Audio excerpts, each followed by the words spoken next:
Hey, I'm Molly, 26, female, and I'm here to spill some serious tea about a wild chapter of my life. Picture this, it's like being caught up in a glamorous but totally crazy soap opera. Let me tell you, I've never been your typical beauty queen. I've always known I didn't fit society's beauty standards, but hey, who needs that when you've got stacks of cash? That's the deal with my bank account. It's got more money than I know what to do with. Little did I know, though, that money would become both a blessing and a curse in my life. Now, let's talk about my hubby, Mike. We had our fair share of ups and downs, just like any couple. But deep down, I had this nagging feeling that he wasn't fully satisfied with my looks. He'd drop hints about plastic surgery, like he wanted me to change my appearance. Can you believe it? Like I had the money, so why not just go under the knife, right? But here's the thing, I didn't want to change myself just to fit someone else's idea of beauty. I knew I wasn't a bombshell, but I didn't let it bother me. Mike, on the other hand, had a thing for those drop-dead gorgeous ladies you see in magazines, you know, the ones who turn heads effortlessly with their flawless looks. Let's just say I didn't fit that bill. And then we have my mother-in-law, Betty. Oh, Betty, she was all about beauty. She used to be in beauty pageants back in the day and even qualified for the Miss America competitions. She's one of those people who puts looking good above almost anything else. When Mike and I got together, I could practically feel the waves of disapproval emanating from her. But hey, guess what? The moment she discovered the extent of my wealth, suddenly her tune changed. Money talks, my friends, and it seems Betty was all ears. Deep down, I had this gut feeling that something was off. I couldn't shake the suspicion that Mike and Betty had conspired to marry me solely for my money and the lavish lifestyle it provided. It was like this unspoken agreement, a twisted game we all played. Let me tell you, it hurt like hell. It stung to know that the love I longed for was nothing but a facade, a cruel trick. But I played along, pretending to be clueless, all because I craved love so desperately, even if it meant settling for something fake. As time went on, I found myself walking a tightrope, trying to balance my insecurities with the need to keep up this charade. It was like living in a fancy bubble, a fancy prison of my own making. Every smile, every gesture, every extravagant purchase was all part of the illusion that I was this lucky girl living a dream life with a husband and mother-in-law who adored me. But deep down, I knew the truth. They didn't adore me. They adored the money that came with me. I was just a pawn in their little game. And let me tell you, Betty took her obsession with beauty to a whole new level. She couldn't resist imposing her ideals on me. I mean, seriously, she bombarded me with info about plastic surgeons like it was a necessity. It's not like I was disfigured or anything. I know I said I wasn't the prettiest, but come on. Her constant messages and recommendations felt like a punch to my already fragile self-esteem. It was a constant reminder that I fell short of Betty's ridiculous beauty standards. I was so fed up, I couldn't take it anymore. I grabbed my phone and dialed Betty's number, my voice shaking with a mix of anger and hurt. I straight up told her to stop with those damn suggestions. I had no interest in changing my face just to fit her idea of beauty. It was time to speak my mind and defend myself, flaws and all. But let me tell you, Betty wasn't about to back down without a fight. She lashed back at me, spewing venomous words without a hint of remorse. She had the audacity to sneer and call me ugly. Hearing her say it so boldly was like a punch to the gut. I always knew she felt that way, but having it thrown in my face like that, it hit differently. It was like a mirror was held up, reflecting the true disdain she had for me, and that moment shattered something inside me. The pain ran deep, leaving behind bitterness and anger. After that day, I made a vow to myself I wouldn't let anyone belittle me or make me feel lesser because of my appearance. I stood tall, embracing every part of myself, flaws and all. The resentment I felt towards Betty started to take hold, and our relationship became more strained than ever. The days that followed were a roller coaster of emotions: anger, hurt, and a fierce determination to find my worth beyond superficial beauty and material possessions. But you know what? I stayed in that relationship. I know, it sounds crazy. I should have left right then and there without even giving her a chance to change or apologize. But the truth is, I was lonely, and I had gotten so used to pretending to be oblivious to everything, it was like we were all playing our parts, getting what we wanted in this messed up game. I got companionship, and Mike and Betty got whatever the hell they wanted. As time went on, the cracks in our marriage became more and more obvious. It was like Mike was slowly pulling away from me, both emotionally and physically. I couldn't shake off the feeling that he was plotting his escape plan, using my wealth as a stepping stone to secure his financial independence before leaving me high and dry. Even with these doubts eating away at me, I continued to support Mike's business endeavors, pouring my money into his ventures. Maybe deep down I hoped that my investments would strengthen our bond, that he would finally see my worth beyond all the material things. But as the second year of our marriage rolled around, I couldn't ignore the undeniable success he was achieving. One day we found ourselves at Betty's house, engrossed in a discussion about Mike's businesses. It was a tense atmosphere as Betty and I clashed, locked in a fiery debate over a crucial business decision. We each defended our own viewpoints passionately, and let me tell you, it got heated. The crux of our disagreement centered around a strategic move that could take Mike's businesses to new heights. Betty, always one to care about appearances and social status, was all about playing it safe and maintaining a polished image. Meanwhile, I saw an opportunity for a bold and innovative strategy that could shake things up in the market and propel his ventures forward. Betty let out a scoff, her tone dripping with condescension. "Molly, dear, you've always had such big ideas, but let's not forget that appearances matter. We can't risk tarnishing our reputation with unnecessary risks." Frustration welled up inside me as I responded, my voice growing stronger. "But Betty, the market demands innovation. If he plays it safe, he'll be left behind. He needs to seize this opportunity and carve a niche for himself." As the tension escalated, I could feel the weight of the moment hanging in the air. It wasn't just a simple disagreement over business strategies anymore. It had become a battle for power, a chance for Betty to assert her authority and remind me of my perceived flaws. But let me tell you, I wasn't about to back down. I had spent far too long feeling small and overlooked in this dynamic. This was my opportunity to prove my worth, to show that I had more to offer than just my financial support. With a fire in my eyes, I confidently presented my case, countering Betty's arguments with well-thought-out logic and fresh ideas. Each word that left my lips carried the weight of my determination. I refused to be silenced or dismissed. I had spent countless hours researching and analyzing the market trends, and I was confident in my ability to steer Mike's businesses towards success. I wasn't going to let Betty's narrow-minded perspective hold us back. As the debate raged on, I could sense the room growing quieter. It was as if everyone realized the significance of this moment, the clash of two strong-willed women fighting for what they believed was right. The air crackled with anticipation, waiting for the final verdict to be delivered. Mike piped up and interjected.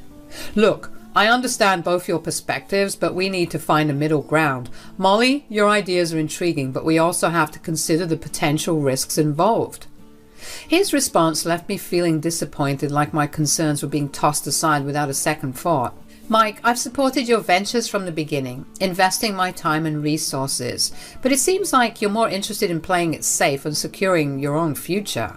Betty, seizing the opportunity to strike, chimed in with a derisive tone. "Oh, Molly, don't be so naive. We all know why you married my son. Your wealth was your only redeeming quality. Without it, you're just an unattractive burden, let's face it." "Mom, what?" "It's the truth." My eyes narrowed, anger bubbling within me. I refused to let her belittle me any longer. "Betty, enough. Your obsession with appearances blinds you to everything else. I won't let you define my worth.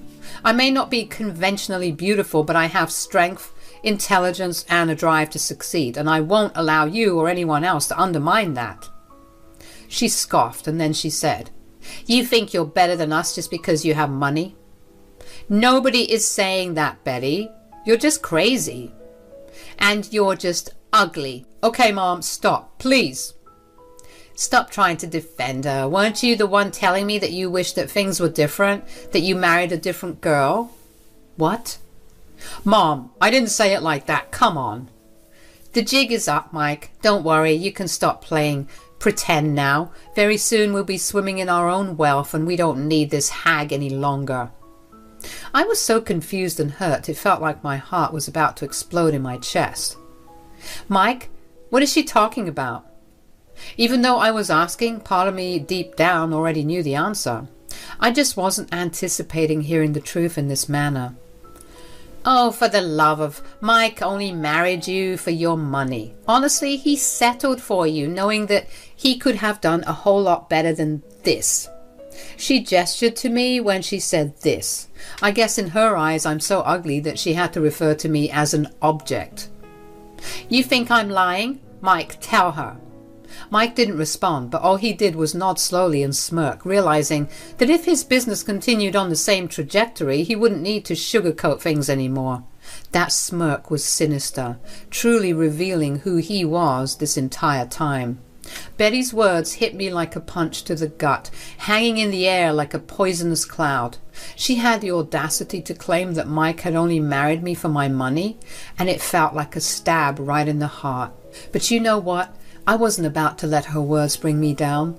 I summoned all my strength and spoke through gritted teeth, determined to stand my ground. "I'm not an idiot, Betty. I've known all along, but that doesn't excuse your cruelty. Why are you so mean?" Betty's laughter erupted, a cruel symphony of mockery. "Oh, this is rich. You mean to tell me that you knew this entire time?" "Yes." "Then why keep quiet? Why not divorce him or get an annulment?" "Because I thought that even though he only wanted me for my money, he'd at least give me companionship in return." Betty roared with laughter, cackling like a witch at my misfortune. "You're pathetic, absolutely pathetic. You have no self-worth, Molly. You thought you could buy my son? And what about you two, huh? You have all the self-worth in the world, right? You came into this knowing that you were using me, and you have the nerve to talk about self-worth. Looks like we're all insecure here. Don't try and get on your high horse." As much as I knew I was in the right, the laughter from both Mike and Betty started to chip away at my resolve. It felt like they were mocking me, and it was hard to keep my composure. Tears welled up in my eyes, ready to spill over, but I held them back with all my might. I gathered every ounce of strength within me to fight back. "How can you speak of self-worth when people like you have spent a lifetime labeling me as ugly? You think I don't know what it feels like to be constantly reminded of my supposed flaws? I may have desired companionship even if it was built on falsehoods, but now I see how foolish I was to think I could find it in the likes of you and Mike." The room fell silent. Tension thick in the air as the battle lines were drawn. I could see a hint of regret in Mike's eyes, an unspoken acknowledgement of his wrongdoing. Meanwhile, Betty remained stubbornly entrenched in her wickedness, refusing to admit how awful she had been. I was inching to get out of that dreadful place, eager to leave behind all the pain and misery. But of course, luck wasn't on my side. There was a raging storm outside, matching the turmoil in my heart. It was like some kind of cheesy movie scene, which I usually appreciate, but not when I had a point to prove, and storming out would have been perfect. I stood at the doorway of Betty's house, ready to make my escape. Betty, seemingly unfazed by everything that had happened, seemed quite content with my departure. However, Mike, torn between his guilt and sense of responsibility, begged me to stay for the night. "Please, Molly, the storm is too dangerous. Stay here until it passes. It's late and you shouldn't be out there alone." His words hit me hard, lightning a fire of anger inside me. I couldn't stand the idea of staying in the same place as those who had played with my emotions for far too long, using me for their own selfish purposes, even though I allowed it. Fueled by determination, I snapped back at him with a firm voice. "I don't need your pity, Mike. I'll sleep on the couch downstairs. Just let me be." Determined to take control of my life, I headed to the living room for some much-needed solitude. The house was eerily quiet, with only the sound of the wind howling outside. I sank into the couch, feeling the weight of the night's revelations bearing down on me. In the dimly lit room, I couldn't shake off the sense of betrayal that clouded my thoughts. Thoughts raced through my mind as I pondered my next move, desperate to break free from the tangled web of lies that had ensnared me for far too long. In those solitary moments, I found the courage to take action. Grabbing a pen and paper, I carefully crafted 2 notes. One for Betty, one for Mike. I poured my heart into every word, expressing the raw emotions that had consumed me throughout the night. With the notes completed, I silently placed them on the kitchen counter, symbolic of my liberation. With determination burning inside me, I tiptoed through the house, making sure not to disturb the sleeping occupants. The storm raged outside, mirroring the turmoil in my life. Ignoring the tempestuous weather, I stepped into the night, my heart heavy, but my spirit unwavering. Miraculously, I arrived home unscathed. The storm's fury was nothing compared to the emotional whirlwind I had endured. Exhaustion washed over me, my weary body craving rest from the roller coaster of emotions. Collapsing onto my bed, I surrendered to the blissful embrace of sleep, ready to face a new day and the challenges that lay ahead. When I woke up to the sun peeking through the curtains, I couldn't help but feel a rush of freedom. But then I checked my phone and saw a ridiculous number of missed calls, 87 to be exact, from Mike and Betty. Seriously, they must have been on a mission to break a Guinness World Record or something. I couldn't help but chuckle at their desperation. My revenge was in full swing, and they were starting to feel the burn. But it wasn't just about getting back at them emotionally. Oh no, my friends, I had a master plan. Let me spill the tea on those letters I sent them. In those carefully crafted words, I dropped a truth bomb that shattered their little game. You see, it wasn't just my heart they manipulated, but also my wealth and assets. And let me tell you, I'm no pushover when it comes to protecting what's rightfully mine. I let them in on a little secret. I owned all of Mike's businesses. Yeah, you heard that right. All those accomplishments he boasted about, they were made possible by my financial support. But guess what? I made sure to have everything legally in my name. I mean, who wouldn't want to be the boss, right? But that's not even the juiciest part. Oh, the post-nuptial agreement. It was my ace in the hole. Mike signed it without a clue, thinking he had me wrapped around his finger. Little did he know, hidden among the piles of paperwork he signed, that the agreement guaranteed my wealth and assets would be off limits in case of a divorce. Yep, even those businesses he thought were his ticket to success. Talk about a plot twist, right? They thought they could use me and toss me aside, but turns out I had the last laugh. Revenge truly is a dish best served with a side of financial security. Mike's inability to grasp the importance of reading the damn fine print and his blissful ignorance of the contract's existence was going to come back to bite him in the butt. Oh, the irony! It was like a delicious twist in this cheesy soap opera called my life. Their grand plan to use me for my money and then toss me aside had spectacularly backfired. Now I held all the cards and they were left scrambling with their half-baked schemes. Feeling a surge of boldness, I dialed Mike's number and waited for him to pick up. Surprisingly, he answered pretty darn quickly. "Oh my God, Mom, she's answered the phone. Now hurry. Molly, please tell me that this is all a joke." "Oh, Michael, you're just as naive as you were last year when you signed all those documents." "Molly, please, let's work something out. I'm begging you." "Nope. Since your mother believes that you can do so much better than me, I would like to give you the opportunity to do so. You should be expecting the divorce papers coming soon." "I won't sign them." "That's fine. I have friends who can make you sign them. They're the forceful type, you know, the ones who are so forceful that they can break fingers." "Those businesses are mine, Molly. At least give me that." "Nah, I don't think so. You made your bed, and now it's time you lay in it." "What makes you think I won't go to the authorities, huh?" "And say what? I signed these documents that I didn't bother reading, and now my wife won't give me any money?" "They'll laugh in your face." I heard Betty coming in on the phone now. I must have been on loudspeaker this whole time. To my complete and utter shock, this is what Betty said. "Molly, you know that what was said yesterday was all in the heat of the moment. I didn't mean any of it." "Cut the crap, Betty. You're the one who's pathetic. Goodbye, and see you in court." I hung up the phone, chuckling at the sight of their desperate calls lighting up my screen. Revenge, my friends, tasted sweet, and it wasn't just an emotional victory. I had hit them where it hurts the most. Their precious wallets.